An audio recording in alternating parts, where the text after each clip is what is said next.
Hi, everybody. Welcome to another exciting edition of Psychology, not from my kitchen. I'm actually hiding out upstairs in my house today. No big deal.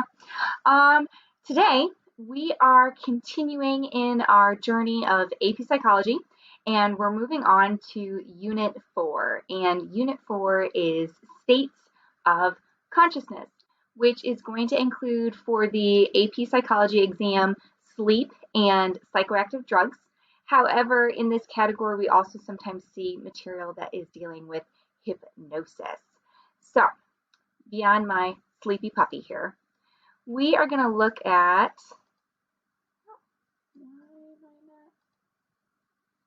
what's going on with my screen. Here we go. We are moving on to talk about consciousness. So a lot of times the idea of consciousness is that I am either conscious or I am unconscious, and that there are just these two distinct kinds of things. Because when we're talking about consciousness, we're referring to how alert, aware, awake I am at any given moment in time. And so if I say, like, well, I am unconscious, I'm saying that I am not alert, aware, awake of what's going on, whereas if I'm conscious, those things are going on.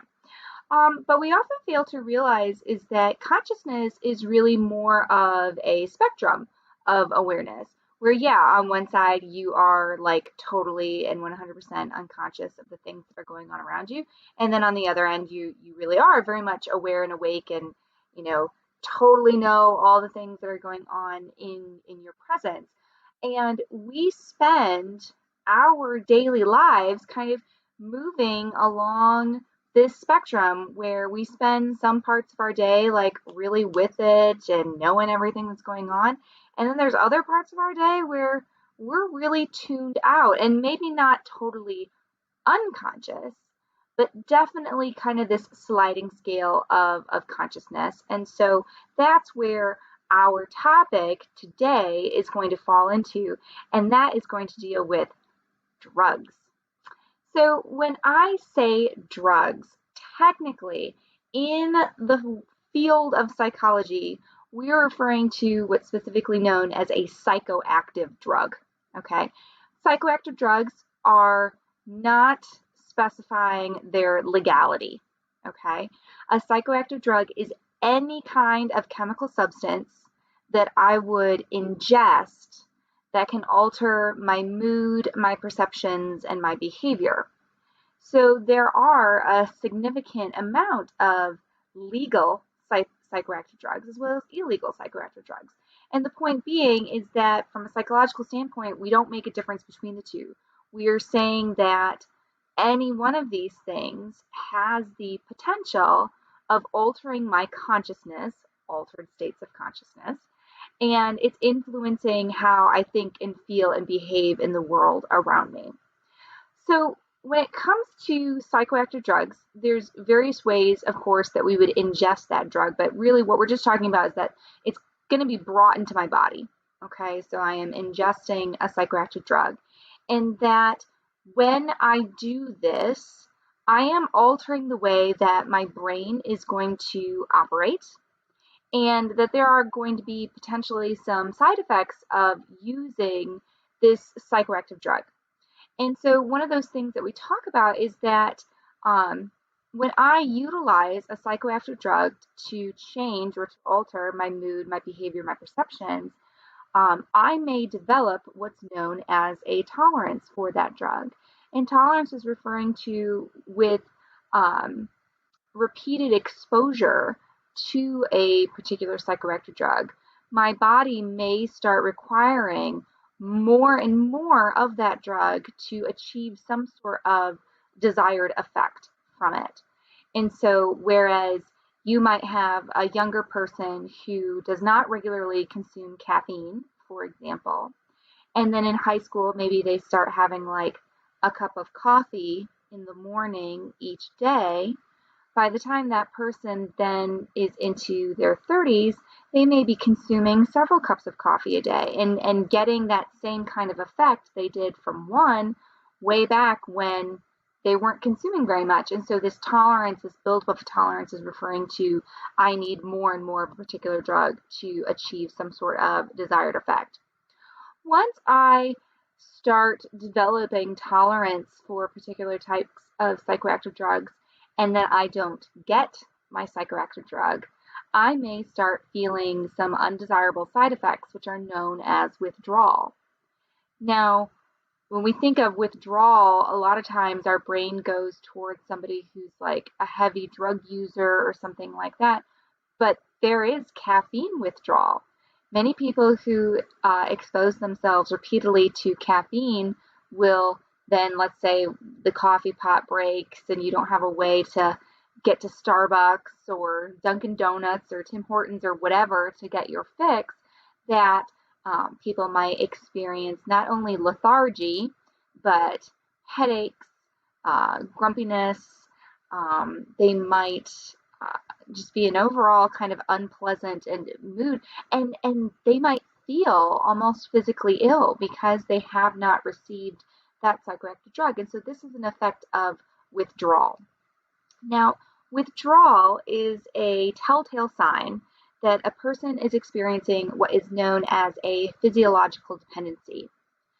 So often when we talk about psychoactive drugs, we start talking about addiction. Now, technically speaking, addiction is referring to the maladaptive behaviors that occur when I expose myself repeatedly to some type of stimulus, whether that be a drug or there can be things like gambling addiction or shopping addiction, pornography addictions, that these are things where by doing this behavior, I am creating something that is harmful for myself. That is addiction, okay? But addiction and dependency are often these two things that we don't differentiate between the two, and we really should, because a psychoactive drug can create what's known as physiological dependency.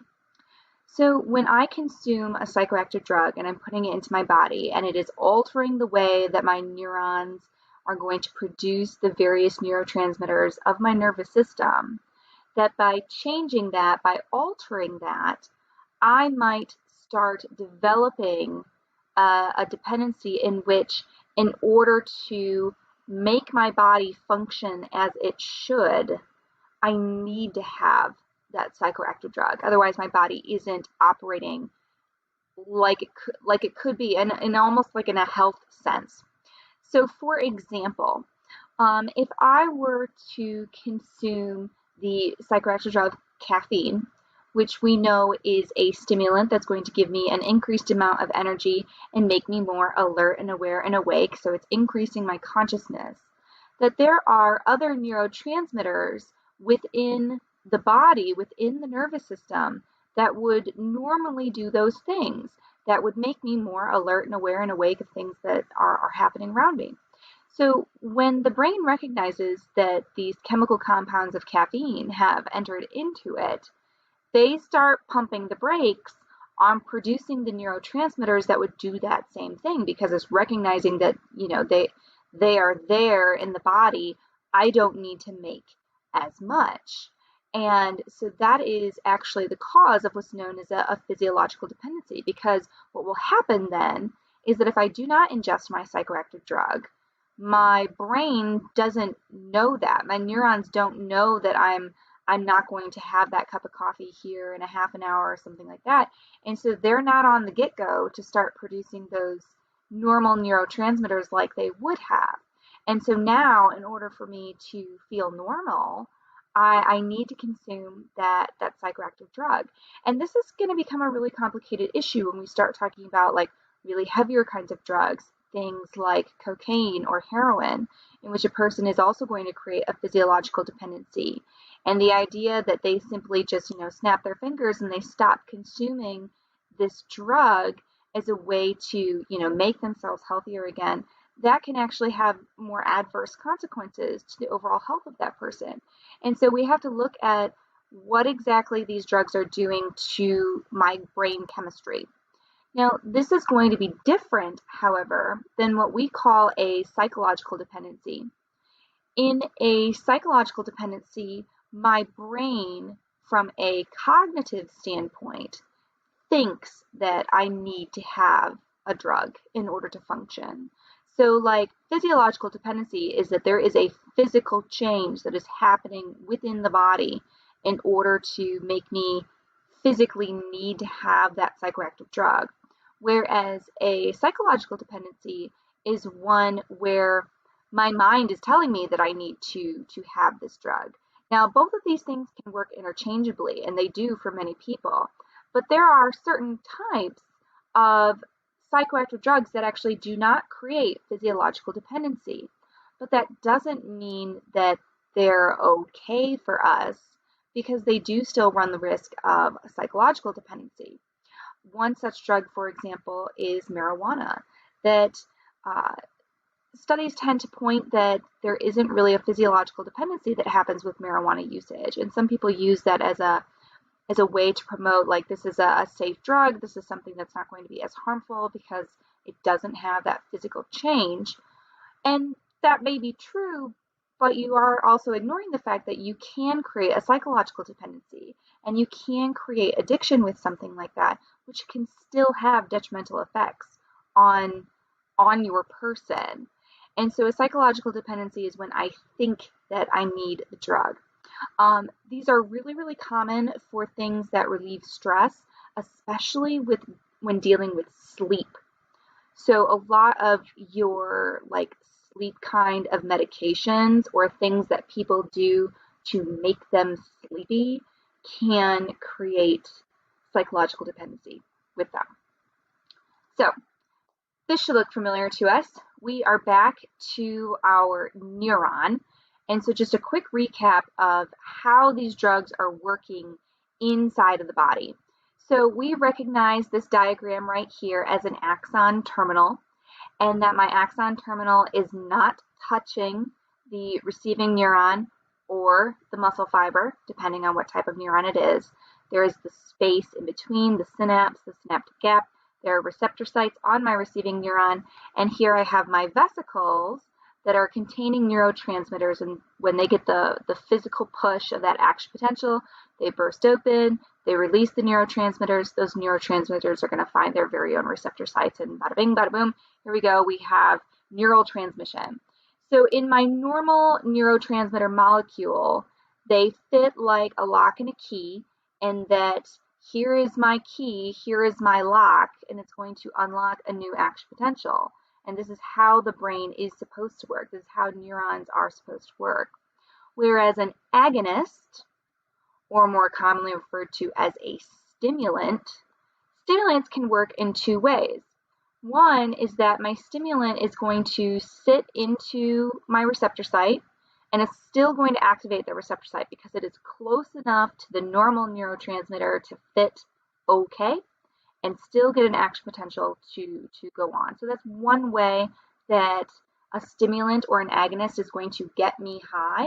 It's making more action potentials than I normally would have. That's where that alertness is coming from, because my brain is kind of rapidly firing more often because of that. Now, where we can see a change in like our heavier types of stimulants, our heavier types of agonists that are mimicking that normal neurotransmitter, we go back to our diagram of the axon terminal. We talked about how if there's a neurotransmitter that doesn't have a receptor site to go to, it will go back up into that sending neuron in a process known as reuptake. It's getting reabsorbed into that sending neuron, which is fine. That's what's supposed to happen. Some of our stimulant drugs act not only as an agonist, but they will also block the reuptake of those extra neurotransmitters.